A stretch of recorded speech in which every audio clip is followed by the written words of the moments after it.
කැමීලියා මල් සුවඳට සඳ කෙමි මත පාතියතිය කැමීලියා මල් සුවඳට සඳ කෙමි කැමේලියා සිනෙන්සිස් නැත්තම් තේශාකේ මල් පිපිලා තියෙන හැටි තමයි මෙයාලා දකින්නේ.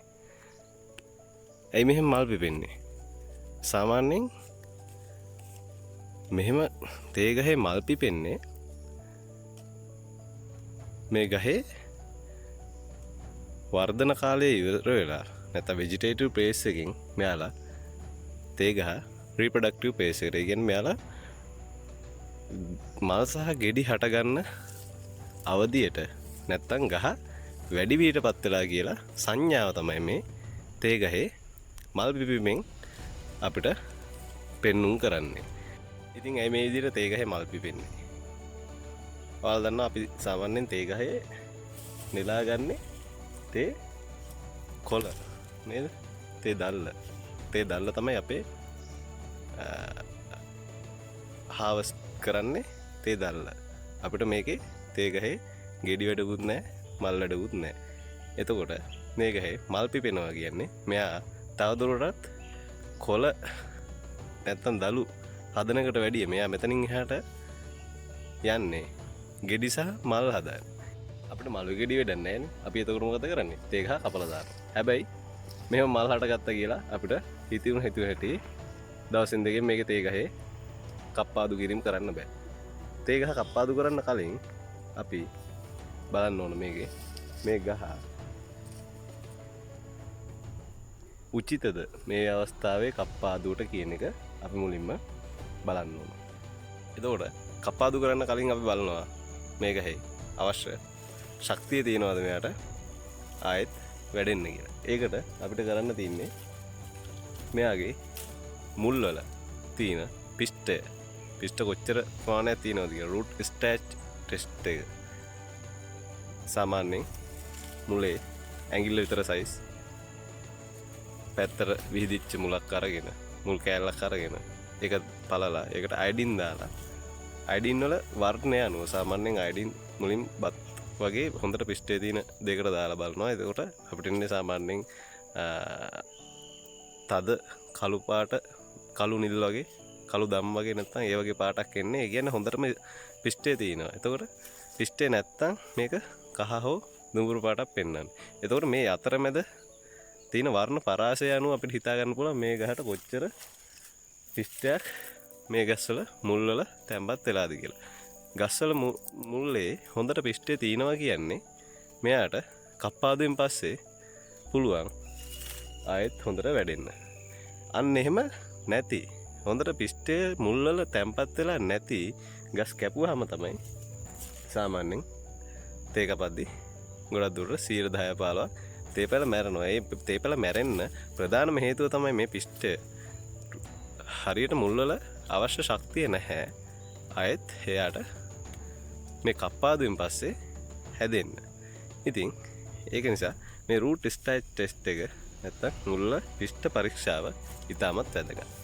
ඊළඟට මේ තේ කපන්න කලින් තමයි මේ අපේ පසේ pH එක අපි ටෙස්ට් කරලා ඩොලොමයිට් එදීම කරන්නේ. මෙන්න මේ සාමාන්‍යයෙන් තේ කපන්න සති 4කට විතර කලින් සාමාන්‍යයෙන් අපිට පුළුවන් පසේ pH සම්පල් අරගෙන ඒකේ pH අගය මැනලා ඒ pH අගය අනුව සාමාන්‍යයෙන් pH අගය 5.5ට වඩා වැඩි නම් ඩොලොමයිට් එදීමක් අවශ්‍ය වන්නේ නැහැ. ඊට වැඩි අඩුයි නම් ඒ අඩු වෙන ප්‍රමාණයට අනුව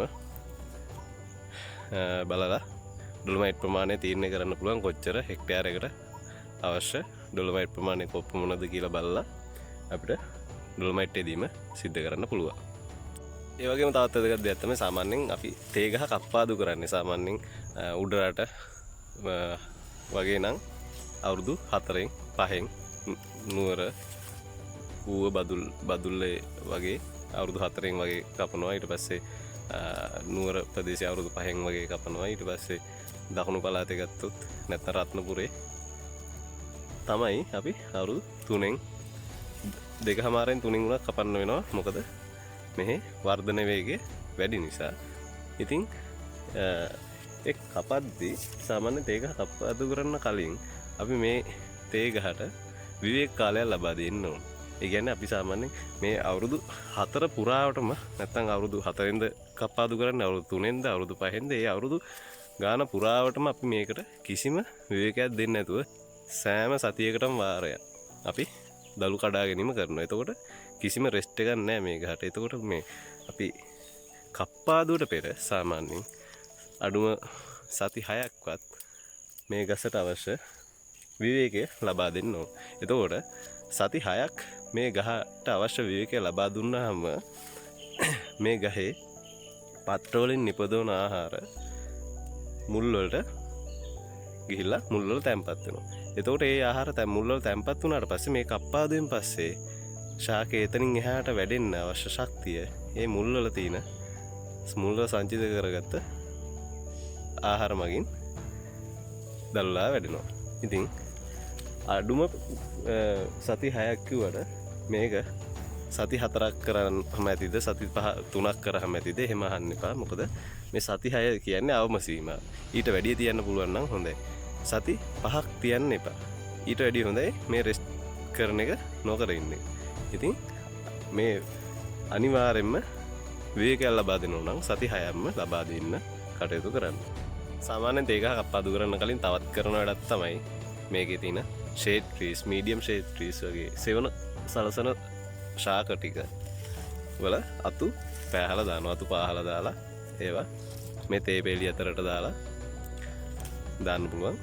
ඉතින් අතු පාහින එකත් සාමාන්‍යයෙන් අපි තේ කප්පාදුවට සති 2-3කට කලින් කරන්න පුළුවන් නම් හොඳයි.